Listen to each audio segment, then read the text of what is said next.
విషయాలు మీ దృష్టికి తీసుకురావాలి, మీకు దేవుని యొక్క వాక్యం ద్వారా తెలియజేయాలన్న ఉద్దేశంతో కొరింథీయులకు రాసిన పత్రిక మొదటి పత్రిక 11వ అధ్యాయంలో నుంచి ఈ దినాన దేవుని యొక్క వాక్య భాగాన్ని ధ్యానం చేద్దాము. 11వ అధ్యాయము 11వ వచనం నుంచి, మీకు ఈ ఆజ్ఞనిచ్చు మిమ్మల్ని మెచ్చుకొనను, మీరు కూడి వచ్చుట ఎక్కువ కీడికే గాని ఎక్కువ మేలు కాదు. మొదటి సంగతి ఏమనగా, మీరు సంఘమందు కూడి ఉన్నప్పుడు మీలో కక్షలు కలవని వినుచున్నాను. కొంత మటుకు ఇది నిజమేనని నమ్ముచున్నాను. మీలో యోగ్యులైన వారెవరో కనబడునట్లు మీలో భిన్నాభిప్రాయములుండక తప్పదు. మీరందరూ కూడి వచ్చుండగా మీరు ప్రభురాత్రి భోజనము చేయుట సాధ్యము కాదు. ఎలానగా మీరు ఆ భోజనము చేయునప్పుడు ఒకనికంటే ఒకడు ముందుగా తన మట్టుకు తాను భోజనము చేయుచున్నాడు. ఇందువలన ఒకడు ఆకలిగొనును, మరి ఒకడు మత్తుడగును. ఇదేమి, అన్నపానములు పుచ్చుకున్నటకు మీకు ఇండ్లు లేవా? దేవుని సంఘమును తిరస్కరించి పేదలను సిగ్గుపరచుదురా? మీతో ఏమి చెప్పుదును? దీని గురించి మిమ్మును మెచ్చుకొందునా? మెచ్చను. నేను మీకు అప్పగించిన దాన్ని ప్రభు వలన పొంది తిని, ప్రభువైన యేసు తాను అప్పగింపబడిన రాత్రి ఒక రొట్టె ఎత్తుకొని కృతజ్ఞతాస్తులు చెల్లించి దానిని విరిచి, ఇది మీ కొరకైన నా శరీరము, నన్ను జ్ఞాపకము చేసుకొనుటకై దీనిని చేయుడని చెప్పెను. ఆ ప్రకారమే భోజనమైన పిమ్మట ఆయన పాత్రను ఎత్తుకొని, ఈ పాత్ర నా రక్తం వలనైన క్రొత్త నిబంధన. మీరు దీనిలోని త్రాగునప్పుడల్లా నన్ను జ్ఞాపకము చేసుకొనుటకై దీనిని చేయుడని చెప్పెను. మీరు ఈ రొట్టె తిని ఈ పాత్రలోని త్రాగునప్పుడల్లా ప్రభువు వచ్చే వరకు ఆయన మరణమును ప్రచురించుదురు. కాబట్టి ఎవడు అయోగ్యముగా ప్రభువు యొక్క రొట్టె తినునో లేక ఆయన పాత్రలోని త్రాగునో వాడు ప్రభు యొక్క శరీరమును గూర్చి రక్తమును గూర్చి అపరాధి అగును. కాబట్టి ప్రతి మనుషుడు తనను తాను పరీక్షించుకోవలను. అలాగు చేసి ఆ రొట్టె తిని ఆ పాత్రలోని త్రాగవలను. ప్రభువు శరీరమని వివేచింపక తిని త్రాగువాడు తనకు శిక్షావిధి కలుగుటకే తిని త్రాగుచున్నాడు. ఇందువలనే మీలో అనేకులు బలహీనులు, రోగులై ఉన్నారు, చాలామంది నిద్రించుచున్నారు. అయితే మనలను మనమే విమర్శించుకునే ఎడల తీర్పు పొందకపోదుము. 32వ వచనము, మనము తీర్పు పొందిన ఎడల లోకముతో పాటు మనకు శిక్షావిధి కలుగునట్లు ప్రభువు చేత శిక్షింపబడుచున్నాము. కాబట్టి నా సహోదరులారా, భోజనము చేయుటకు మీరు కూడి వచ్చినప్పుడు ఒకరి కొరకు ఒకడు కనిపెట్టుకొని ఉండుడి. మీరు కూడి వచ్చుట శిక్షావిధికి కారణము కాకుండానట్లు ఎవడైనను ఆకలి గొనిన ఎడల తన ఇంటనే భోజనము చెయ్యవలెను. నేను వచ్చినప్పుడు మిగిలిన సంగతులు క్రమపరుతును. దేవుడు తన మాటలు మనం ఇంటిలో దీవించునుగాక. చిన్న ప్రార్థన. ప్రభా, మీ వాక్యముల నుంచి మా జీవితాల్లో ఈ దినం నేర్చుకోవడానికి సిద్ధంగా ఉంటుండగా మాతో మీరు మాట్లాడమని యేసు నామమున ప్రార్థిస్తున్నాము తండ్రి, ఆమేన్. మనము చాలా సందర్భాల్లో ఇందులో కొన్ని మాటలు ఈ ప్రభు బల సంస్కారం జరిగేటప్పుడు, రొట్టె ద్రాక్షరసం తీసుకునేటప్పుడు చదివాము. వీటి గురించి నా సారాంశం, వీటి గురించి ఆ విషయం ఏంది అనే సంగతి ఈ దినాన నేను మీతో చెప్పడానికి ఇష్టపడుతున్నాను. దయచేసి ఈ వాక్య భాగంలో మనం ఆలోచిస్తే, కొరింథీ సంఘంలో ఎన్నో రకాల ఆచారాలు, ఎన్నో రకాల పద్ధతులు, విషయాలు వాళ్ళను ఎంతగానో కట్టివేసినాయి. వాళ్ళు ఆది సంఘంలో కానీ ఇప్పుడు కానీ మనం ఆలోచిస్తే, ఒక బ్యాక్గ్రౌండ్ నుంచి మనం రక్షింపబడ్డాము అని అంటే, ఫర్ ఎగ్జాంపుల్ ఉదాహరణగా చూసుకుంటే పౌలు కావచ్చు, అంతకంటే ముందున్న వాళ్ళు కావచ్చు, యూదా సంస్కృతిలో పెరిగి వచ్చిన వాళ్ళు కావచ్చు, వాళ్ళు రక్షింపబడి దేవుని సృష్టిగా మార్చబడినప్పటికీ కూడా కొన్ని రకాల మూలాలు, కొన్ని రకాల విషయాల నుంచి వాళ్ళు బయటకు రావడం అనేది కొంచెం కష్టంగా ఉండేది. అప్పుడప్పుడు తెలిసి తెలియక అందులో పడిపోతూ ఉంటారు. కొన్నిసార్లు బుద్ధిపూర్వకంగా ఆ పనులు చేస్తారు. కొరింథీ సంఘంలో కూడా వీళ్ళు చాలామంది యూదా మతంలో నుంచి వచ్చిన వాళ్ళు కాదు, కానీ అన్యులుగా, దేవుడంటే తెలియని ప్రజలుగా ఉన్నవారు, అలాంటి యొక్క సంస్కృతి నుంచి, బ్యాక్గ్రౌండ్ నుంచి వచ్చారు. కొన్ని సందర్భాల్లో వాళ్ళ గుడుల్లో జరిగే, వాళ్ళు ఇంతకుముందు వెళ్ళినప్పుడు జరిగిన గుళ్ళు కావచ్చు, ప్రార్థనా స్థలాలు కావచ్చు, ఆ స్థలాలలో జరిగే కార్యక్రమాలే కొన్నిసార్లు సంఘములో జరిగించడానికి, సంఘములో కూడా వాటిని ప్రమోట్ చేయడానికి ప్రజలు ఆలోచించారు. మంచి విషయం గురించి తప్పుడు ఆలోచనలు కలిగి ఉన్నారు. వాళ్ళ ఆలోచన సరి అయినవి లేవు. అదేంటంటే పునరుత్థానం గురించి. పునరుత్థానం లేదని వాళ్ళ సంస్కృతి చెప్తుంది. వాళ్ళున్న ప్రజలు చెప్తున్నారు కాబట్టి క్రీస్తుని నమ్ముకొని సంఘంలోనికి వచ్చినా కూడా యేసుక్రీస్తు మృతుల్లో నుంచి లేచినాడని పదే పదే బోధించినప్పటికీ కూడా వాళ్ళు పునరుత్థానం గురించి డౌట్గానే ఉన్నారు. సో అదేవిధంగా ఇక్కడ ప్రభువల సంస్కారం గురించి కూడా అదే రకమైన ఆలోచనలో ఉంటున్నారు. ఈ 17వ వచనం నుంచి 34వ వచనం వరకు భక్తుడైన పౌలు ఆ సంఘాన్ని ఉద్దేశించి మాట్లాడుతూ 3 సంగతులు చెప్తున్నాడు.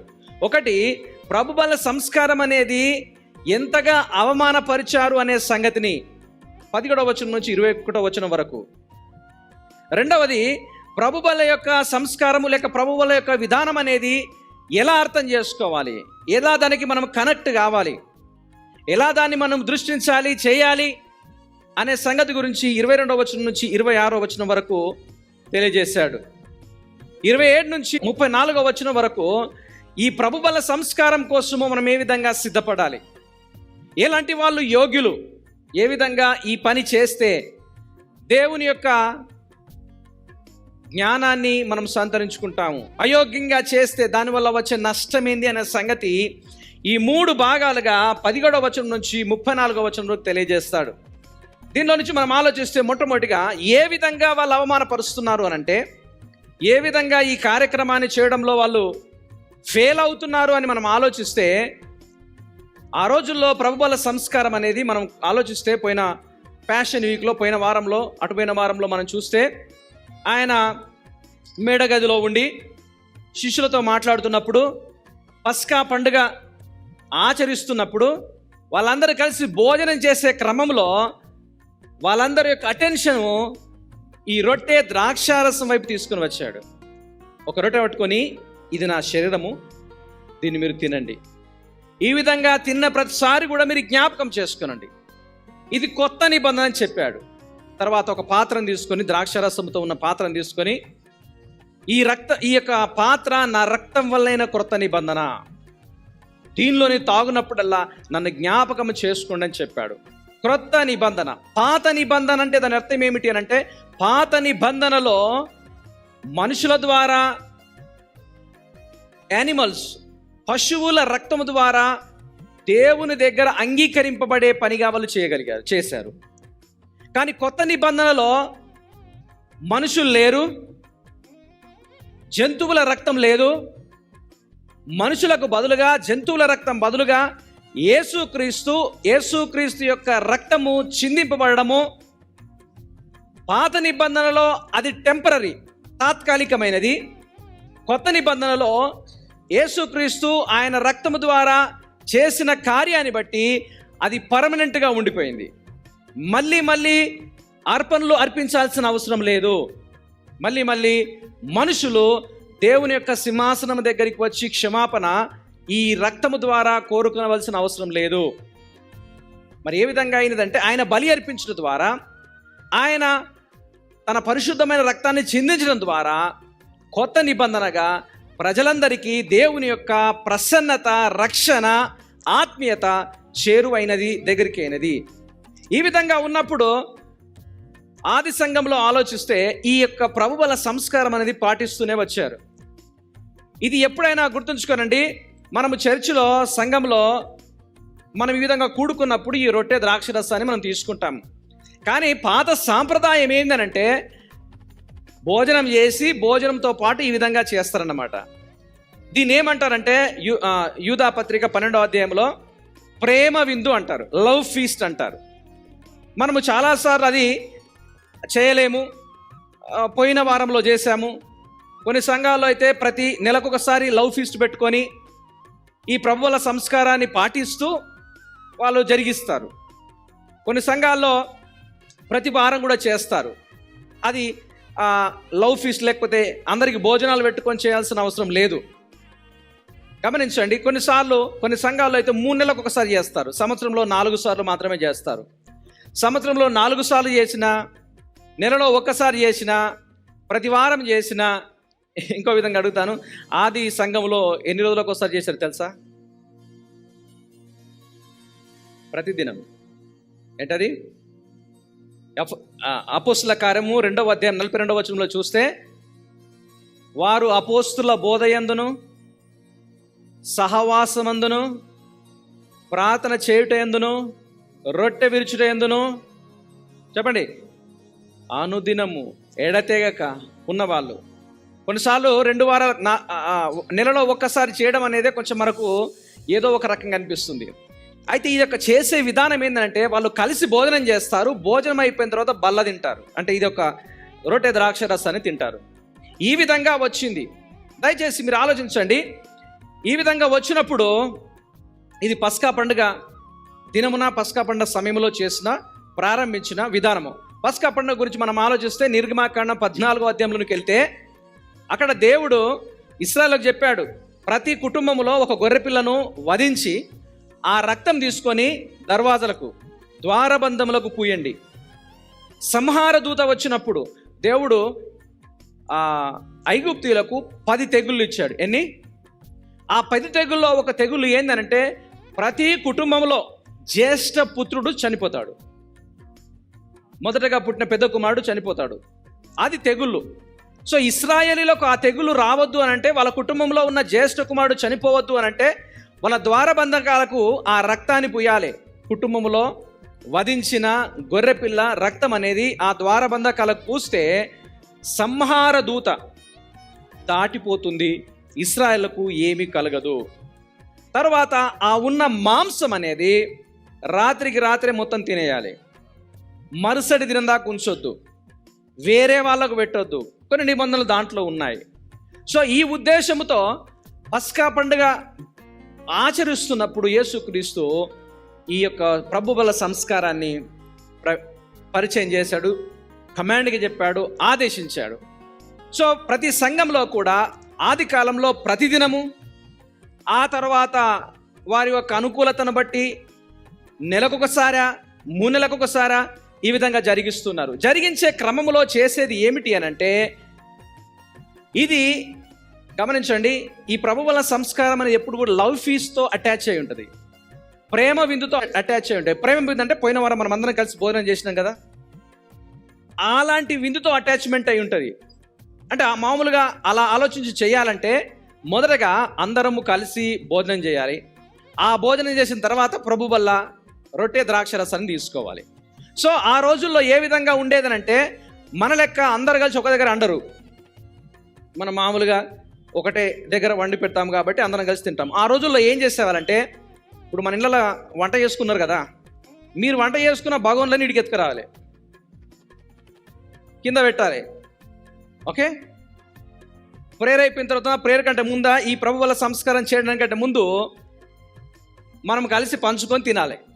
మీరు తీసుకొచ్చింది నేను, మేము తీసుకొచ్చింది మీరు, ఇట్లా ఒకరి భోజనాన్ని ఇంకొకరు పంచుకొని అందరూ భోజనం చేయాలి. కొన్ని నేను వెళ్ళినప్పుడు వేరే దేశాల్లో స్టిల్ ఇట్లనే చేస్తారు. ఇట్లా మనలాగా ఒక దగ్గరనే కుక్ చేసి వాళ్ళు చేయరు.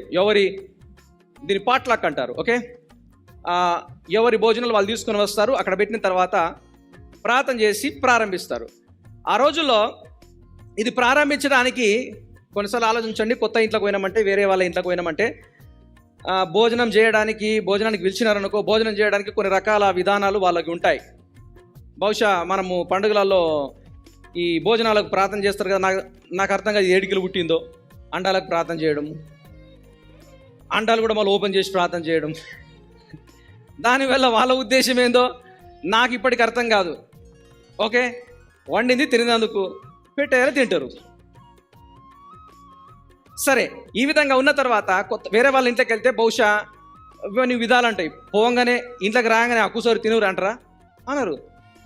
కూర్చొని మాట్లాడి ముచ్చట కలిసిన తర్వాత, నీళ్ళు ఇచ్చిన తర్వాత, ఈ విధంగా అయిన తర్వాత ఇక ఇంటోళ్ళు చెప్పాలి, రండి ఇప్పుడు టైం టు ఈట్ అని చెప్పేంత వరకు పోయిన మనము అతిథులుగా ఉన్న వాళ్ళందరూ కూడా ఎదురు చూస్తూ ఉంటారు. అంటే దానికోసమే అని కాదు, బట్ అలా వర్డ్ కోసం ఎదురు చూస్తారు. అయితే పాత రోజుల్లో ఏ విధంగా ఉండేదనంటే, ఈ భోజనం గురించిన సన్నివేశం వచ్చినప్పుడు, ఈ అందరూ కలిసి భోజనం చేసే సన్నివేశం వచ్చినప్పుడు కుటుంబ యజమానుడు ఏం చేస్తారంటే, ఒక రొట్టె తీసుకొని ఇరుస్తాడు. టక్మని ఇరవగానే ఇక స్టార్ట్ అయిందని లెక్క. వెళ్ళి ఎవరి ప్లేట్లో వాళ్ళు వేసుకొని తినడానికి ప్రయత్నం చేస్తారు. విషయం ఏంటంటే, ఇదే సంస్కృతి, ఇదే విధానము కొరింథీ సంఘం నుండికి వచ్చింది. అందరూ వాళ్ళ గిన్నెలు తీసుకొచ్చిర్రు, అడబెట్టేసిర్రు, పెట్టేసి వేరే వాళ్ళు రాకముందే ఆలోచించండి. ఆ రోజుల్లో సంఘంలో అందరూ కూడా కడుపు నిండా తినేటోళ్ళు లేరు, అన్ని విధాలా ఉన్నతంగా ఉన్నోళ్ళు లేరు. కొంతమంది ఉన్నతంగా ఉన్నారు, కొంతమంది సరిగా లేరు. ఇది ఎలా జరిగిందనంటే మీరు ఆలోచించండి. ఆది సంఘంలో పెంతెకోస్తు దినమున దేవుని యొక్క కార్యం జరిగినప్పుడు రకరకాల ప్రాంతాల నుంచి వచ్చిన వారు రక్షింపబడ్డారు. వాళ్ళు వాళ్ళ సొంత ప్రాంతాలకు వెళ్ళిపోకుండా అక్కడనే ఉండడం జరిగింది. ఎందుకంటే సహవాసం ఉన్నది, వాక్యం ఉన్నది, రక్షణ తెలుసుకున్నారు కాబట్టి ఇక వాళ్ళ సొంత ఊర్లకు వెళ్ళడానికి వాళ్ళకి ఇష్టపడలేరు. అయితే వాళ్ళందరినీ పోషించాలి, వాళ్ళకు కూడా వాళ్ళ బాగోగులో చూసుకోవాలి కాబట్టి ఇది సంఘానికి భారం అయిపోయింది, 2-3 భారం అయిపోయింది. ఈ విషయాన్ని సంఘంలో ఉన్న వాళ్ళందరికీ చెప్పినప్పుడు ప్రతి ఒక్కరు కూడా వాళ్లకు కలిగిన దాంతో అందరికీ పంచుకుంటూ తృప్తిగా ఉన్నారని బైబిల్ ఉంది. హల్లెలూయా. ఎవరికి కొదువ లేకుండా వీళ్ళందరి అవసరాలు తీర్చబడాలంటే కొంతమంది వాళ్ళ ఆస్తులు అమ్మేశారు, ఇండ్లు అమ్మేశారు, భూములు అమ్మేశారు. అవి తీసుకొచ్చి సంఘంలో ఉన్న అపోస్తుల దగ్గర పెట్టిరు. ఇగో ఇది తీసుకోండి, ఈ సంఘంలో ఉన్న వాళ్ళు ఎవ్వరికి కూడా ఏది తక్కువ కాకుండా చూసుకోవాలి అని. ఈ విధంగా ఒకరి ద్వారా ఒకరు ఆదరింపబడ్డారు. క్రైస్తవ్యం అనేది విస్తరించింది. దేవుని ప్రేమ అనేది ఒకరి ద్వారా ఒకరు తెలుసుకోగలిగారు. ఇలాంటి సంస్కృతిలో కొంతమంది ఓవర్ యాక్టింగ్ చేశారు. కొంతమంది వాళ్ళు ఆల్రెడీ భూములు, ఇండ్లు అన్ని విడిచిపెట్టొచ్చారు కదా, వాళ్ళకి తిండి లేదు, ఉండడానికి వసతులు లేవు.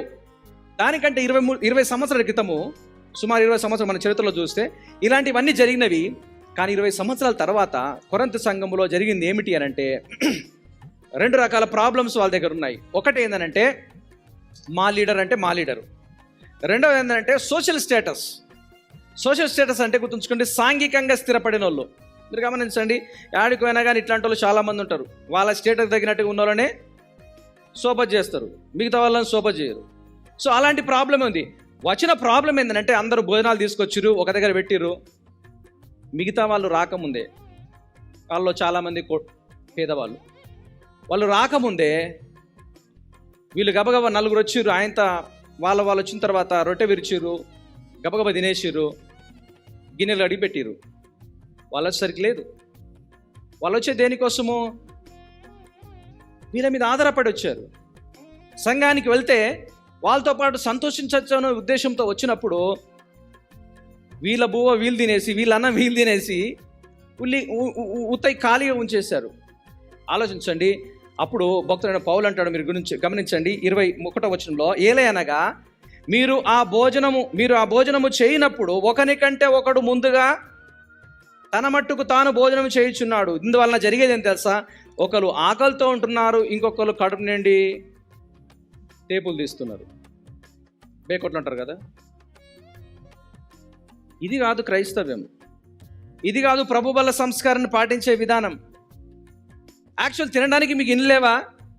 ఈడికే తీసుకొచ్చి మీది దీన్ని వేరే వాళ్ళని అవమానపరచాలా అనే సందర్భంలో ఇది పాటించే విధానం ఏంది అంటే, ఈ విధంగా చేయడం ద్వారా ఏమైపోయిందనంటే ఈ రొట్టె ద్రాక్ష రసానికి విలువ లేకుండా అయిపోయింది. విలువ ఇవ్వకుండా పరిస్థితులు మారిపోయినాయి. ఈ పరిస్థితుల్లో అంటున్నాడు ప్రియమైన దేవుని బిడ్డలారా, మీరు గమనించండి. మొట్టమొదటిగా ఈ యొక్క ప్రభువులను ఏ విధంగా అవమానపరిచారంటే 17వ వచనం నుంచి, మీకు ఈ ఆజ్ఞనిచ్చుచు మిమ్మును మెచ్చుకొనను, మీరు కూడి వచ్చుట ఎక్కువ కీడికే కానీ ఎక్కువ మేలు కాదు. ఎందుకంటే మొదటి సంగతి ఏమనగా, మీరు సంఘమునకు వచ్చినప్పుడు మీలో కక్షలు కలవని వినుచున్నాను, కొంత మటుకు ఇది నిజమని నమ్ముచున్నాను. ఈ 2 వచనాల్లో మీరు గమనించండి. మీరు సంఘానికి వచ్చేది కీడు కోసం వస్తున్నారు కానీ మేలు కోసం కాదు. మీ అహంభావాన్ని, మీ యొక్క గొప్పతనాన్ని, మీకున్న గర్వాన్ని ప్రదర్శించడానికి వస్తున్నారు కానీ సాధువైన గొర్రెపిల్లలాగా, నిజమైన క్రైస్తవులాగా సాత్వికత్వమును, ఒక హ్యూమిలిటీని తగ్గించుకునే జీవితాన్ని చూపించడానికి రావడం లేదు. మీరు వచ్చే దేనికోసం అనంటే కక్షలు ప్రదర్శించడానికి, కీడు కొరకే వస్తున్నారు కానీ మేలు కొరకు కాదు. మీరు వచ్చేది ఇతరులకు ఆటంకపరచడానికే వస్తున్నారు కానీ ఇతరులను ప్రోత్సహించడానికి కాదు. మీరు చేసే ప్రక్రియలన్నీ కూడా మిమ్మల్ని మీరు ప్రమోట్ చేసుకుంటున్నారు, పాపం పేదలైన వారిని అవమానపరుస్తున్నారు. ఈ విధంగా చేయడము క్రైస్తవ్యం కాదు. ఇంకో విషయం ఏంటంటే, మీలో చాలా కక్షలున్నాయి. ఈ కక్షలున్నాయనే సంగతి నాకు కూడా అర్థమవుతుంది. కొంత మటుకు నేను నిజంగానే నేను తెలుసుకుంటున్నానని పౌలు అంటున్నాడు.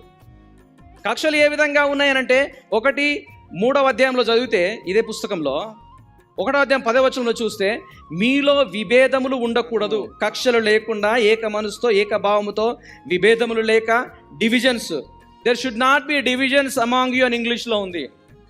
అంటే కక్షలు భేదములు లేకుండా ఉండడం మంచిది. దయచేసి ఇక్కడ ఆలోచించండి, కక్షలు భేదములు ఏ విధంగా వస్తాయి అంటే డిసగ్రిమెంట్స్ ఉండొద్దని బైబిల్ యొక్క ఉద్దేశం కాదు. ఏ విషయాల్లో డిసగ్రిమెంట్స్ గురించి మీరు ఆలోచిస్తున్నారు అని పౌలు యొక్క ప్రశ్న. మూలమైన సిద్ధాంతాలు ఉన్నాయి, వాక్య విలువలు ఉన్నాయి, బైబిల్ యొక్క సంగతులు ఉన్నాయి. ఈ సంగతులలో ఒకవేళ డివిజన్స్ వస్తే వాటిని సీరియస్గా తీసుకోమని చెప్పాడు. ఫర్ ఎగ్జాంపుల్, దేవుని యొక్క వాక్యాన్ని ప్రకటిస్తూ యేసుక్రీస్తు ద్వారా మాత్రమే రక్షణ, ప్రతి ఒక్కరు కూడా నేను పాపిని, నేను అయోగ్యుని ఒప్పుకొని దేవుని యొద్దకు వస్తేనే తప్ప మీకు రక్షణ లేదని నేను బోధించినప్పుడు మీలో కొంతమంది అది ఎట్లయితుంది, యేసుక్రీస్తు ఏంది, మరియమ్మ కూడా ఉంది కదా, యేసుక్రీస్తు దగ్గర పాపాలు ఒప్పుకోవాల్సిన అవసరం ఎందుకు, కొంచెం ఏదన్నా పైసలు ఇస్తే సరిపోతుంది కదా, బియ్యం ఇస్తే సరిపోతుంది కదా అని ఒకవేళ మీలో ఎవరైనా అన్నారనుకో, అది వాక్య విరుద్ధము. దానివల్ల ఒకవేళ డివిజన్స్ వస్తే దర్ ఇస్ నో ప్రాబ్లం. కానీ గుర్తుంచుకోండి, ప్రతి సంఘంలో కూడా డివిజన్స్, ఈ కక్షలు, ఈ విభేదాలు, ఈ యొక్క గుంపులు ఏ విధంగా తయారవుతాయంటే మూలమైన సిద్ధాంతాలతో కాదు, వాక్యంతో కాదు, చిన్న చిన్న, నా భాషలో చెప్పాలంటే పనికిరాని మాటలతో, పనికిరాని విషయములతో, నాకు పెత్తనం ఇయ్యలేదని, నా మాట ఇంటలేరని, ఓకే నాకు ఇది కొట్టినందుకు ఇస్తలేరని, నన్ను లెక్క చేస్తలేరని, నాకు నమస్తే చెప్తలేరని, నాకు కుర్చీలు వేస్తలేరని. గుర్తుంచుకోండి, ఇదంతా కూడా గర్వంతో వచ్చే పని. ఇది తప్పనిసరిగా మనుషులలో విభేదాలు తీసుకుని వస్తుంది.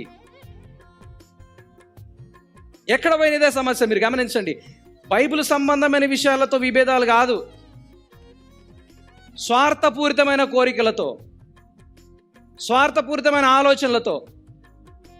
దయచేసి ఆలోచించండి, ఇలాంటి కక్షలు, విభేదాలు ఆ సంఘములో ఉన్నాయి కాబట్టి ఏమంటున్నారంటే ఇది నిజమే. బైబిల్లో మీరు చూడండి, అంటే ఏమంటుంది తెలుసా, మీలో సరి అయిన వారు ఎవరో, అప్రూవ్డ్గా ఉన్న వాళ్ళు ఎవరో, ఎవరుగా నిజంగా ఆత్మీయతలో ఎదుగుదలలో ఉన్నారు, పరిపక్వతలో ఉన్నారు అని తెలుసుకోవడానికి ఒకవేళ సమస్యలు వస్తే ప్రైజ్ ద లార్డ్, మంచిదే. అంటే సమస్యల గురించి పౌలు ప్రోత్సహిస్తుందా? అవును. కొట్లాటలు రాకపోతే, మనస్పార్థాలు రాకపోతే ఎవరు ఎసంటోళ్ళు తెలియదు, ఎవరు ఎట్లా ఆలోచిస్తున్నారో తెలియదు, ఎవరికి సరైన అవగాహన లేదు, సరైన అవగాహన ఉన్నదన్న సంగతి తెలియదు. పౌలు ఏమంటుంది అసలు, రావడం మంచిదే, మీలో కక్షలు, విభేదాలు, మీలో మనస్పార్థం రావడం మంచిదే. ఎందుకంటే రావడం ద్వారా ఎవరు ఎలాంటి వాళ్ళు అనే సంగతి దేవుని దగ్గర తెలుస్తుంది, మనుషులకు కూడా తెలుస్తుంది. ఎవరు ఎవరితో ఏ విధంగా ఉండాలనే సంగతి తప్పనిసరిగా తెలుస్తుంది. ప్రియమైన దేవుని బిడ్డలారా, మీరు ఆలోచించండి. డాకిమోస్ అనే పదం వాడబడింది ఇక్కడ. ఏంటంటే ఎవరు స్పిరిచువల్గా, ఆత్మీయంగా పరిపక్వతలోనికి వచ్చారు, సమస్యలను ఏ విధంగా డీల్ చేస్తున్నారు, సమస్యల విషయంలో ఏ విధంగా రెస్పాండ్ అవుతున్నారు అనేది తెలియాలి అని అంటే సమస్యలు, భేదాభిప్రాయాలు పౌలు యొక్క భాషలో చెప్పాలంటే ఒక వంతు మంచిదే. గుర్తుంచుకోండి, కొన్నిసార్లు ఏంటంటే అందరిని కలుపుకొని పోవాలంటే అందరిని కలుపుకొని పోవాలంటే చాలా కష్టం. వాస్తవం చెప్తే ఉన్నోళ్ళు ఉంటారు, పోయినోళ్ళు పోతారు. వాస్తవాలు మనుషులకు పెట్టాలి.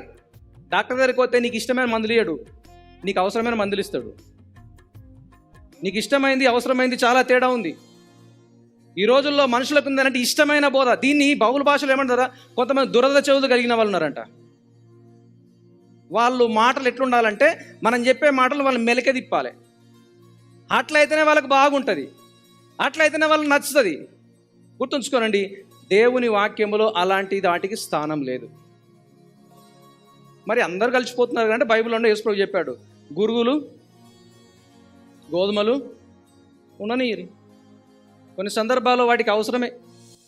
దేవుడు ఏర్పాటు చేసి వేరు చేసే సమయం వస్తుంది, అప్పటిదాకా గురుగులు గోధుమలు ఉండనీయండి. దేవుని బిడ్డలారా, ఒక మాట చెప్తాను. నిజమైన మార్పు లేకుండా సంఘంలో ఉంటే, ఒకటి, ఈ సంఘంలో స్థానం ఉండొచ్చు, దేవుని రాజ్యంలో స్థానం లేదు. పరిశుద్ధతో సహవాసంలో ఉండొచ్చు, నిజంగా దేవునితో సహవాసం లేదు. ఆ సంగతి చెప్తున్నాడు ఇక్కడ. మీలో భేదాభిప్రాయాలు ఉన్నాయి, అవి నేను నమ్ముతున్నాను, ఉన్నాయి అనుకుంటున్నాను. కానీ ఒక వంతుకు మంచిదే అది. ఎవరు మంచి వాళ్ళు, ఎవరు చెడ్డవాళ్ళు, ఎవరు ఏ విధంగా ఆలోచిస్తున్నారనేవి ఈ భేదాభిప్రాయముల ద్వారా తెలుస్తుంది. తద్వారా దేవుని బిడ్డలు ఎవరు, సైతాను బిడ్డలు ఎవరు ఈజీగా కనిపెట్టవచ్చు. ఈ విధంగా మీరుండి ప్రభు బల సంస్కారాన్ని పాటించడం మీ వల్ల కాదు, మీరు చెయ్యలేరు. ఏమన్నాడు? మీరు ప్రభురాత్రి భోజనము చేయుట సాధ్యము, 20వ వచనము, సాధ్యము కాదు. ఎందుకనంటే ప్రభు వల్ల సంస్కారం చేసే క్రమంలో దేవుని గురించిన ఆలోచన, దేవుని గురించిన భయం అనేది ఉండాలని ఈ సంగతులు వారికి తెలియజేస్తున్నాడు. రెండవ మాట ఏంటంటే 22 నుంచి 26 వచనం వరకు ప్రభు బల యొక్క అర్థాన్ని చెప్తున్నాడు. అసలు ప్రభు బల మనం ఎందుకు తీసుకోవాలి? నేను ముందు కొంచెం ఉపద్ఘాతం చెప్పాను. అదేమిటి అనంటే దేవుడు దాన్ని ఆదేశించాడు, సజెషన్ కాదు. అర్థం చేసుకోండి. దేవుడు దాన్ని ఆదేశించాడు. ఆదేశించిన క్రమములో అది నిజంగా వాస్తవమని నమ్మాలి. సందర్భాన్ని మరొకసారి గుర్తు చేస్తాను. ఏంటంటే యేసుక్రీస్తు లిటరల్గా ఆ రొట్టెను చూపించి ఇది నా శరీరం అని చెప్పాడు. ఇది నా శరీరము, దీంట్లో మీరు పాలు పంపులు పొందాలి, దీన్ని తీసుకోవాలి. దీన్ని తీసుకున్న ప్రతిసారి కూడా ఇది కొత్త నిబంధన, ఇది గొర్రెల రక్తం చేత, పశువుల రక్తం చేత వచ్చిన నిబంధన కాదు, మనుషులు చేసిన తాత్కాలికమైన నిబంధన కాదు. నిష్కలంక రక్తముతో ప్రభువైన యేసుక్రీస్తు వారు చిందించిన రక్తముతో చేసిన నూతన నిబంధన. ఈ నిబంధనలో విమోచింపబడిన వారు, రక్షణ మారు మనసు గురించి లోతైన అనుభవము, ఆలోచన కలిగిన వారికి మాత్రమే ఇది వర్తిస్తుంది. ఆ ప్రకారమే భోజనమైన తర్వాత ఒక పాత్రను ఎత్తుకొని, ఆ పాత్ర నా రక్తం వల్లైన క్రొత్త నిబంధన అని చెప్పాడు. హల్లెలూయా. సేమ్ ఒక వ్యక్తులు యేసుక్రీస్తు, వ్యక్తుల స్థానంలో యేసుక్రీస్తు, పశువుల రక్తము స్థానంలో యేసుక్రీస్తు రక్తము. మనుషులు చేసింది టెంపరరీ, తాత్కాలికమైంది. యేసుక్రీస్తు చేసింది శాశ్వతమైంది, ఎప్పటికీ పర్మనెంట్గా మనుషుల మీద ఎఫెక్ట్ చేసేది. ఈ ద్రాక్షరసం తాగే క్రమంలో నేను కొన్ని విషయాలు చదువుతా ఉంటే నాకు తెలిసి ఏంటంటే ఆ రోజుల్లో పస్కా పండుగ సమయంలో, లేకపోతే తర్వాత చేసిన సమయంలో 4 రకాల పాత్రలు పట్టుకుంటారంట. మన దగ్గర ఒకటే ఉంది. 4 రకాల పాత్రలు పట్టుకుంటారు. ఒక పాత్ర ఇచ్చి తాగిన తర్వాత, ఓకే, మీరు ఆలోచించండి, పస్కా ఆచరించిన తర్వాత పస్కా పండుగ టైంలో ఒక వనమూలికలు అంటారు, అడవిలో నుంచి పెరిగిన కొన్ని చేదు మొక్కలు ఉంటాయి, దాంతో కలుపుకొని తాగాలి ఇది. ఓకే, ఈ తాగినప్పుడు మొదటి పాత్ర లేకపోతే మొదటి కప్పు తాగినప్పుడు ఆ చేదు మొక్కలు తినాలి. రెండవది, అందరు కలిసి హల్లెలూయా పాట పాడాలి. సహజంగా ఆ రోజుల్లో కీర్తనలు 13 నుంచి 18 మధ్యలో ఉన్న కీర్తనలు వాళ్ళు పాడతారు. ఈ ఫస్ట్ కప్ ఇచ్చినప్పుడు 13 నుంచి 15 మధ్యలో ఉన్న కీర్తనలు పాడతారు. ఈ విధంగా పాడి దేవుని ఆరాధించి రెండవ కప్పు ఇస్తారు. రెండవ కప్పు తాగినప్పుడు ఏం చేస్తారంటే పస్కా బలి కొరకు వధించిన గొర్రెపిల్ల ఉందే, అది తింటారు. దాంతోపాటు పులియని రొట్టెల ఆ రొట్టెని తింటారు, అన్లివెన్ బ్రెడ్ అంటారు, ఆ రొట్టెని తింటారు. ఇది రెండోది అయిపోయిన తర్వాత మూడవది ఇచ్చినప్పుడు ప్రార్థన చేసి ఇస్తారు.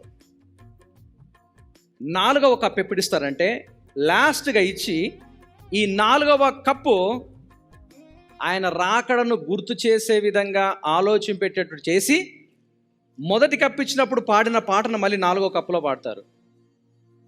మనం అవన్నీ చేయము, ఓన్లీ ఒకటే కప్పు ఇస్తాము. నేను హిస్టరీ చెప్పుకొస్తున్నాను, దయచేసి ఆలోచించండి. ఇవన్నీ పాటించాలి. సో బహుశా కొంతమంది అంటారు అంటే 3వ కప్పు ఇచ్చినప్పుడు, 3వ పాత్ర ఇచ్చినప్పుడు యేసుక్రీస్తు ఈ మాటలు చెప్పి ఇచ్చిండొచ్చు అని కొంతమంది అంటారు. బహుశా కావచ్చు. కానీ గుర్తుంచుకోనండి, ఈ రొట్టె, ఈ ద్రాక్షరసము ఆయన శరీరానికి, ఆయన చిందించిన రక్తానికి సూచనగా ఉన్నది. గుర్తుంచుకోండి. దీంట్లో చాలామంది తప్పుగా అర్థం చేసుకుంటారు. మేము కాలేజీలో చదువుకున్నప్పుడు ఈ విషయాన్ని గుర్తించాము. కొంతమంది కాలేజీలో ఉన్న వాళ్ళకి తెలుసు. ట్రాన్స్సబ్స్టాన్షియేషన్, కాన్సబ్స్టాన్షియేషన్ అంటారు. అంటే ఏంటంటే పాస్టర్ గారు ఆ రొట్టెను ద్రాక్షరసం పట్టుకొని ప్రార్థన చేయగానే ఈ మామూలు చేతులతో చేయబడిన రొట్టె, ఈ ద్రాక్షరసము యేసుక్రీస్తు శరీరం లాగా మారిపోతుంది. చాలామందికి అట్లాంటిది ఆలోచన ఉంటుంది. చాలామందికి భయంతో తీసుకోవాలని. మారిపోదు. అది పిండి, అది రొట్టె. కానీ దాన్ని చేసినప్పుడు, దాన్ని తీసుకున్నప్పుడు నీ మనసులో నీకు వచ్చే ఆలోచనలు ఏమిటి అని అంటే, ఇది యేసు క్రీస్తు యొక్క శరీరమునకు సూచనగా గుర్తించాలి. కానీ లిటరల్గా మారిపోయింది. ఇక మారిపోయిన తర్వాత ఆయన శరీరాన్ని తింటున్నాను. కొంతమంది ఏడుచుకుంటూ తింటారు, కొంతమంది ఏడుచుకుంటూ తింటారు, ప్రభువా నీ రక్తాన్ని తాగుతున్నా, నీ రక్తాన్ని తాగుతున్నా, నీ రక్తాన్ని తాగుతున్నా. కొంతమంది ఏడుస్తారు, నీ శరీరాన్ని తింటున్నా. అది ఏం లేదు, మనం తయారు చేసిందే. కాకపోతే ఏమిటి అని అంటే, ఆయన శిలువ శ్రమలను చేసిన త్యాగాన్ని నన్ను జ్ఞాపకం చేసుకోండి, దీన్ని చేయుడు అని చెప్పేది. జ్ఞాపకం చేసుకున్నట్టు చేయుడు అని అంటే, మీరు ఆలోచించండి, కేవలము శిలువలో జరిగిన ఎపిసోడ్ గుర్తు చేసుకోవాలని కాదు.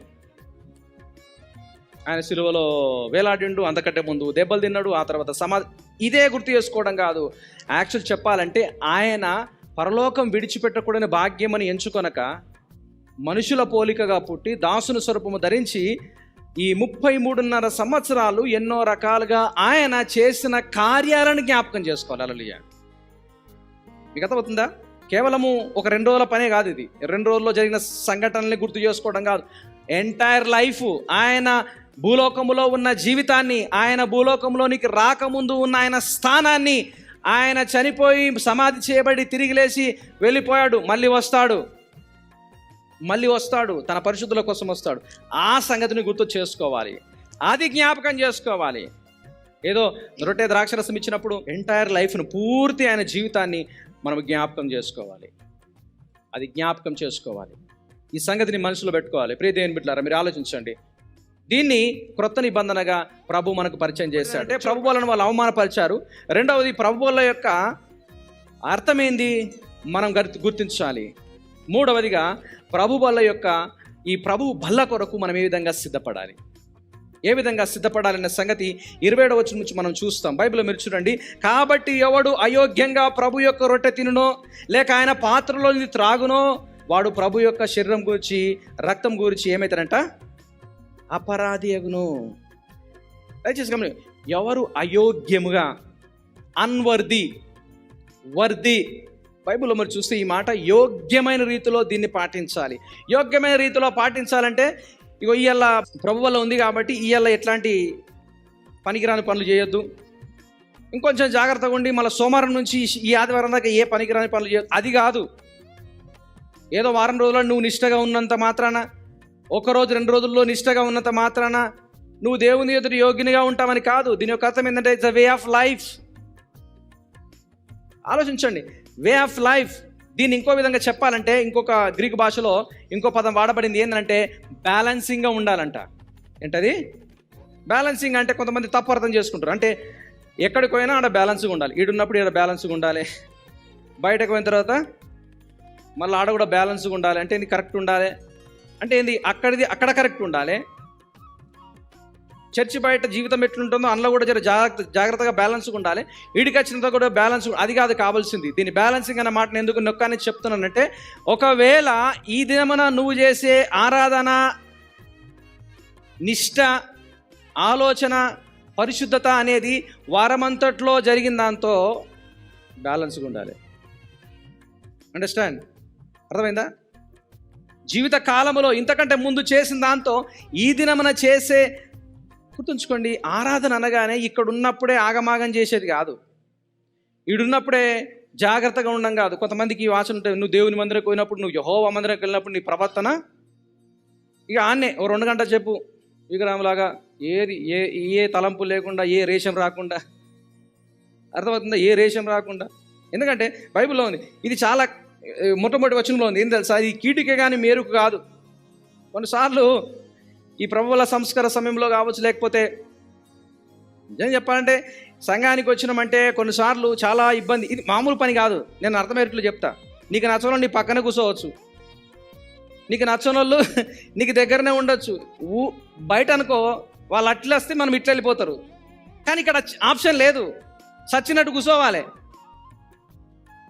ఇది ఇది ఇది కష్టమైందా లేకపోతే నిజంగానే మంచిదా? అంటే ఈజీయా? ఇది చాలా కష్టమైంది. అందుకని అంటున్నది, కీడుకే కానీ మేలుకు కాదు. నిగ్రహించుకోవడము, కంట్రోల్లో పెట్టుకోవడము, ఆలోచనలు చేసుకోవడము, ఇది ఈజీ కాదు. ఎవరికి ఈజీ కాదంటే నిజమైన రక్షణ అవగాహన లేని వారికి. కొరింథీ సంఘంలో చాలామంది అట్లనే ఉన్నారు. కొరింథీ సంఘంలో ఉన్న ప్రాబ్లం ఏంటంటే, ఇగో నేను పౌలు వాడను, నేను అపోల్లో వాడను, నేను కేఫా వాడను, నేను యేసుక్రీస్తు వాడను, ఈ విధంగా ఎవరి గ్రూపులు వాళ్ళకి అయిపోయినాయి. ప్రాబ్లం ఏంటంటే వీళ్ళు గ్రూపు లీడర్ కాదు ముఖ్యము, వీళ్ళు ముఖ్యం. యోగ్యంగా చేయడానికి చిన్న అర్థాన్ని మీకు చూపిస్తాను. 10వ అధ్యాయం 21 వచనం చూడండి. మీరు ప్రభు పాత్రలోనిది దయ్యముల పాత్రలోనిది కూడా త్రాగనేరరు. ప్రభు బల్ల మీద ఉన్న దానిలోను దయ్యముల బల్ల మీద ఉన్న దాంట్లో కూడా పాలు పొందనేరరు. ప్రభువునకు రోషం పుట్టిస్తారా? ఆయన కంటే మనం బలవంతులమా? ఆలోచించండి. ఇక ఈ మాట వినగానే కొంతమంది ఏమంటారంటే, ఇవన్నీ తిప్పలు ఎందుకు, తీసుకోకపోతే ఏ లొల్లి ఉండదు. నాకు తెలుసు చాలామంది బాప్సం తీసుకున్నారు, చాలా సంవత్సరాల నుంచి క్రైస్తవులుగా ఉన్నారు, కానీ ఆడికి వచ్చేసరికి పక్కకు పెడతారు. ఎందుకు తెలుసా? ఎందుకు ఈ లొల్లి? బైబిలే చెప్తుంది, రోగం వస్తుందట, బలహీనత ఉంటారట, చచ్చిపోతారట.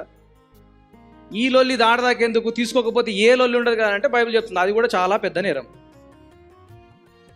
ఎందుకంటే నీ మనసు కఠినమైపోయింది, నీ జీవితం కఠినమైపోయింది, నీ జీవితంలో మార్పు లేదంటే రక్షణ లేదు. రక్షణ లేదంటే ఎలా పోతే పరలోక రాజ్యం కాదు, నరకానికే పోయేది. సింపుల్. మనసును కఠినపరుచుకుంటే అది ఇంకా పెద్ద నేరం. కానీ దేవుడు తన యొక్క వాక్యం చేత మనందరి హృదయాలను కొడతా ఉన్నాడు, సరిచేస్తూ ఉంటాడు, ఒప్పుకోమని చెప్తున్నాడు, దేవుని దగ్గర సరి చేసుకోమని చెప్తున్నాడు. ఇక కొంతమంది గీతలు గీస్తారు. ఎంత గీతలు అంటే, ఇదంతా అయిపోయిన తర్వాత మంచిగా ఉంటా. ఆడుంటావు, ఇప్పుడు లేని ఆడికెళ్ళాడుంటావు. ఇప్పుడే సరిగా ఉండలేమంటే ఇంకా ఇదంతా అయిపోయిన తర్వాత మంచిగా ఉంటా అంటే అది వాస్తవం కాదు. అట్లాంటి వాళ్ళే ఆగమాగం ఈ బాప్సాలు తీసుకుంటారు. అర్థమవుతుందా? నాకంటే ముందుగా వాళ్ళు ఆత్రపడతారు. నాకు తెలుసు వీళ్ళు ఏడ కనిపిస్తారంటే ఆనే చెరువుకానే కనిపిస్తారు, ఏడ కనపడరు. ముందు కూడా చెప్పారు నేను బాప్సం తీసుకుంటాను. ఇక ఆడికి వస్తే గుంజేస్తామా? చెప్పండి, గుంజేస్తామా? గట్టిగా చెప్తాను, నీ నోరు ఆ నీళ్లు భూమిని ఆకాశాన్ని సాక్ష్యంగా పెడతాను ప్రభు చెప్పిండు కాబట్టి ఆన్నే అడుగుతా. నిజంగా నువ్వు రక్షణ పొంది దేవుని కొరకు సమర్పించుకొని బ్రతావా అంటే వీళ్ళకు అంత లోతుగా ఆలోచించారు, అవును అంటారు. కానీ ఆ మాట అక్కడున్న నీళ్లు ఆకాశము ఒక దినాన సాక్ష్యం చెప్తానే సంగతి తెలియదు. ఎందుకంటే ఈ రక్షణ గురించిన అవగాహన లేదు. దేవుని బిడ్డలారా ఆలోచించండి, రక్షణ ముఖ్యమైంది. రక్షింపబడిన వ్యక్తులు ప్రతి ఒక్కరు కూడా ప్రభు వల్ల సంస్కారంలో పాలు పంపులు పొందాలి. పాలు పంపులు పొందే క్రమములో యోగ్యముగా అందులో చేయి వేయాలి.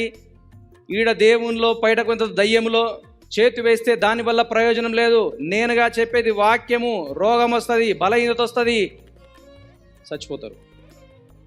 ఇంతకంటే కఠినంగా ఇంకా బైబిల్లో ఇంకా మనం చెప్పాలా? అందుకని ఏమంటుంది ఏం తెలుసా? తనను తాను పరిశీలన చేసుకోవాలంట. ఎవరిని? ఇప్పుడు నా తలంపులు, నా పనులు, నా శరీరం, నా గురించి నాకు తెలుసు, మీ గురించి మీకు తెలుసు. ఒకవేళ నేను కానీ మిమ్మల్ని పరిశీలన చేస్తే కొంతవరకే పరిశీలన చేస్తా, కొంతవరకే లోపాలు వెతుకుతా, కొంతవరకే ఇగో తప్పులు ఉన్నాయని చెప్పగలను. కానీ ఒకవేళ మిమ్మల్ని మీరు పరిశీలన చేసుకుంటే, నన్ను నేను పరిశీలన చేసుకుంటే, దేవుని యొక్క పరిశుద్ధమైన వెలుగులో నా జీవితాన్ని క్లియర్గా నేను చూడగలిగితే దాన్ని మించిన పరీక్ష ఇంకోటి లేదు. అందుకనే దేవుని యొక్క వెలుగు దగ్గరికి రావాలి. చేసి రాయలనే దేవుని సేవకుడు ఒక మాట అన్నాడు, నువ్వు లైట్కి ఎంత దగ్గరకు పోతే అంత క్లియర్గా నీ ముఖాన్ని నువ్వు చూస్తావంట. కరెక్ట్నా కాదా? చీకట్ల అద్దం ఎంతమంది చూసిరు? ట్రై చేయర్రి ఏలో రాత్రికి. చాలాసార్లు మన జీవితాలు అట్నే చూసుకుంటాం, బాగానే ఉంది కదా, సూపర్, నా అంత ఫేర్నెస్ ఇంకెవరికి లేదనుకుంటాం. కానీ మనందరం ఈ వాక్యం దగ్గరికి వచ్చి పరిశీలన చేసుకోవాలి. ఈ వాక్యం మనల్ని చూపిస్తుంది మనకు మరకేడు ఉంది, ఎగడ చక్కగా చేసుకోవాలని, ఏది ప్రాబ్లము, ఏది సరి చేసుకోవాలని. నిజంగా గమనించండి, దేవుని వాక్యం ఎంతో గొప్పది తెలుసా? సున్నితంగా చెప్తుంది. హల్లెలూయా. మంచి మాటలతో చెప్తుంది, సరి చేసుకోమని చెప్తుంది దేవుని యొక్క వాక్యం. నీకు నాకు ఉన్నంత రేషన్తో చెప్పదు దేవుని వాక్యం. అఫ్కోర్స్ కొన్నిసార్లు ఆ విధంగా చెప్తుంది. కొన్నిసార్లు ఇష్టం లేకపోతే లోపల మనమే పనులు కొరుకుతాం, ఏం చేయలేం. అలాగ చేసి ఆ రొట్టెలో తినాలి, ఆ పాత్రలోనిది తాగాలి. ఇంతకుముందు చెప్పాను, ఈ పరిశీలన చేసుకోవడము ఎంతో ముఖ్యమైనది. తెలుసుకోనండి, ప్రభువు శరీరం అని ఆలోచించకుండా తిని తాగేటోళ్ళు కూడా ఉన్నారట. అక్కడ చేసిన వాళ్ళు కూడా ఉన్నారు. ఇలాంటి వాళ్ళు ఏం చేస్తారంట, ఇది ప్రభువు శరీరం అని, ఇది ప్రభువు యొక్క రక్తమునకు సూచనగా ఉన్నదని ఆలోచించకుండా ఏదో ప్రసాదము, ఇది తింటే అన్నీ బాగా అవుతాయి. బైబిల్లో చాలా చక్కటి మాట ఉంది. అలక్ష్యం చేస్తే శ్రమలు ఏమవుతాయంట? విస్తరించునని బైబిల్లో ఉంది. ఏంటది? యెహోవా కార్యము నిర్లక్ష్య పెట్టే వారికి శ్రమలు విస్తరిస్తాయి. అంటే శ్రమలు లేవని కాదు, ఇంకా ఎక్కువ అవుతాయి, ఇంకెక్కువ అవుతాయి. ఆలోచించండి. దేవుని యొక్క ఉద్దేశం ఏంటంటే నీకు శ్రమలు పెట్టాలని కాదు. ఇంకో విధంగా చెప్పాలంటే శ్రమలతో సరిచేయడం కూడా ఆయనకున్న ఒక మంచి గుణలక్షణం. ఎందుకంటే నిన్ను నన్ను ఎట్లా చక్కగా చేయాలో ఆయనకు బాగా తెలుసు. ఏదో ఒక రకంగా అయోగ్యంగా చెయ్యి వేస్తే ప్రభువు శరీరం అని ఇది వివేచింపక చెయ్యి వేస్తే బహుశా భయం పుడుతుండొచ్చు. ఇవాళ తీసుకోవాలంటే మీకు మంచిదే. ఆ భయం అట్లే ఉండరు యూరి, ఓకే? ఆ భయం అట్లే ఉండరు, మరీ భయం లేనట్టు ఉండద్దు. ఎందుకంటే దేవుని ప్రమాణాలు, దేవుని యొక్క లెవెల్స్, దేవుని యొక్క స్టాండర్డ్స్ మనం మెయింటైన్ చేయాలి. ప్రియదేవుని బిడ్డలారా, ఈ విధంగా ఇవన్నీ చేయించడానికి, ఇవన్నీ జరిగించడానికి ఈ విధంగా ప్రభు చెప్పడానికి గల కారణం ఏంటంటే నిన్ను నన్ను దేవుని దగ్గర ఆయన రాజ్యములో నిష్కలంకంగా అనింద్యంగా చూడాలని, ఆయనను కన్నులారా చూసి ఆయనను మనసారా ఆరాధిస్తూ ప్రభువుతో నిత్యము ఆనందించాలని ఆయన యొక్క కోరిక. కాబట్టి అట్లా చేయాలంటే ఇక్కడ సరి చేయాల్సిందే. ఒకరినొకరు కనిపెట్టుకొని ఉండండి ఆత్మీయ విషయములో పురిగొల్పడానికి. ఇక్కడ ఒక మాట చెప్పి నేను ముగిస్తాను. నీకు తెలుసు, నీతో ఉన్నోళ్ళు, నీ చుట్టుపక్కల ఉన్నారు, నువ్వు చూసిన తప్పు చేస్తున్నారు అనే సంగతి నీకు తెలుసు. కానీ నువ్వేం చేస్తావు తెలుసా? నోరు మూసుకొని ఉంటావు. నాకెందుకులే, దేవుడు చూసుకుంటాడు. దేవుడు చూస్తుండు, కానీ నువ్వు కూడా చూస్తున్నావు కదా, నీకు కూడా తెలుసు కదా. నేను మొన్న ఈ మధ్యలో ఒకరోజు చెప్పాను, అలా చెప్తలేవంటే ఆ పాపములో పాలు పంపులు పొందినట్టే లెక్క. నువ్వు కళ్ళు మూసుకొని పోతున్నావంటే ఆ పనికి నువ్వు సహకరిస్తూ, అరే నాకేం తిప్పలు, ఏం చేయలే, నా మీద కడతా, నాకంట కడతావేందని నువ్వు అనొచ్చు. అవును, ఒకరినొకరు గమనించండి, గ్రహించండి, ఆలోచించండి, బుద్ధి చెప్పండి, తెలుసుకొనుటకు, దేవుని కార్యముల పట్ల ఆసక్తిని పెంచుకొనుటకు మీరు సహకరించండి. చాలా సింపుల్. దయచేసి ఆలోచించండి. మనకి తెలియని ఎన్నో ఉన్నాయి. అందరూ కూడా పర్ఫెక్ట్ ఎవరు లేరు. అందరూ కూడా దేవుని దగ్గర పర్ఫెక్ట్గా ఉన్నోళ్ళు లేరు. నేను కూర విషయంలో చెప్తున్నా, గట్లే అనుకోరు దేవుని దగ్గర కూడా, గట్లే అనుకోరు దేవుని దగ్గర కూడా, వాక్యం దగ్గర కూడా. మరి అట్లా ఉన్నప్పుడు ఒకరికొకరు చెప్పాలి కదా, నీ కూర తిన్నా కొంచెం ఇలా, ఇగో అది ఎంత మంచిగా ఉన్నా మళ్ళీ కూడా చెప్తూనే ఉంటారు వీళ్ళు. అంత బాగానే ఉంది కానీ ఒక లవంగం తక్కువ వేస్తే మంచిగా ఉండు, మసాలా ఎక్కువైపోయింది అంటే ఏంది, ఏదో ఒకటి తక్కువ ఉంది కదా. గుర్తుంచుకోండి, అదే సరి చేయడం, అదే బుద్ధి చెప్పడం, అదే ఒకరినొకరు గమనించడం, అదే ఒకరినొకరు పురికొల్పుకోవడం. చివరిగా మళ్ళీ భోజనం గడికి వస్తున్నాడు పౌలు. ఏమంటుంది తెలుసా? ఇదంతటి కారణం ఏంటంటే భోజనం. ఇదంతటి కారణం ఏంటంటే మీరు ప్రభుబల సంస్కారం కోసం చేసుకున్న పనులు కాబట్టి, ఇదంతటికి అదే కారణం కాబట్టి ఇట్లా వచ్చినప్పుడు మీరు జాగ్రత్త వహించండి. దేవుని బిడ్డలారా, దేవుని వాక్యం సత్యమైంది, మన జీవితాలను ఆలోచింపజేస్తుంది, మనల్ని సరి చేస్తుంది. పక్కన పౌలు సంఘాన్ని ఉద్దేశించి మాట్లాడుతుంటున్నాడు. ప్రభుబల సంస్కారంలో మీకున్న ఆతురత, సరైన అవగాహన లేకపోవడము, అవమానపరుస్తున్నారు. రెండవది, ఇది సరైన అర్థము, దాన్ని నిష్టగా యోగ్యముగా చెయ్యి వేసి దాంట్లో మీరు పాలుపంపులు పొందాలి. మూడవదిగా, పాలుపంపులు పొందడానికంటే మిమ్మల్ని మీరు దానికోసం సిద్ధపాటు చేసుకోవాలి. సిద్ధపాటు అంటే ఇప్పుడు నేను సమయం ఇస్తాను, దేవుని సన్నిధిలో ప్రార్థన చేసుకున్నప్పుడు ఇప్పుడే కాదు. అఫ్కోర్స్ దేవుడు లాస్ట్ మినిట్ వరకు కూడా మీకు ఛాన్స్ ఇస్తాడు, కానీ ఆ ఛాన్స్ నేనే వదిలిపెట్టిపోవడం కాదు. ఈరోజు ఒప్పుకొని, ఈరోజు దేవునితో సరి చేసుకొని, ఇక ముందు కూడా ప్రభు కోసం నమ్మకంగా జీవిస్తానని ఒడంబడిక చేసుకోండి, దేవునితో ప్రార్థన చేయండి. ఆ విధంగా దేవుడు ఉండడానికి పరిశుద్ధాత్ముడు సహాయం చేస్తాడు. కనుక ఈ సమయంలో మరొకసారి గుర్తు చేస్తున్నాను, దేవుని యొక్క కార్యంలో ప్రభు వల్ల సంస్కారం ఎప్పుడు అయోగ్యముగా ఎవరు కూడా దీంట్లో చెయ్యి వేయకూడదు. ప్రార్థన చేసుకుందాం, అందరూ కళ్ళు మూసుకోండి. ప్రియ దేవుని బిడ్డలారా, మరొకసారి దేవుని యొక్క సేవకునిగా మీకు గుర్తు చేస్తున్నాను, మన హృదయాలను, మన మనుషులను పరిశీలన చేసే మహాదేవుడు, ఆయన సూటిగా చక్కగా చూస్తున్నాడు. మనం దేవునిలో ఎదగడానికి ఒక అవకాశం నుంచి మరొక అవకాశాన్ని ఇస్తున్నాడు. ఇప్పటికైనా మన జీవితాలను ప్రభు కోసము సమర్పించుకోవడానికి నువ్వు మనసును కుదుటపరచుకో. హృదయాన్ని కఠినపరుచుకుంటే దానివల్ల ప్రయోజనం లేదు. నేను ఇంతే అని వాయిదాలు వేస్తే దానివల్ల ప్రయోజనం లేదు. ప్రభు వాక్యం సెలవిస్తుంది, నేడే రక్షణ దినము, నేడే అనుకూలమైన సమయము. నీ పాపములు నువ్వు ఒప్పుకునేలా ఆయన నీతిమంతుడు, ఆయన పరిశుద్ధుడు, సమస్త దుర్నీతి నుంచి మనల్ని పవిత్రగా చేస్తాడు అని యోహాను రాసిన పత్రికలో మనం చూస్తాము. వాక్యం సత్యము. మీ హృదయాల్లో ఆ దేవుడు ఆలోచన పుట్టిస్తే ఈ విధంగా ప్రార్థన చేయవలసిందిగా మనవి చేస్తున్నాను.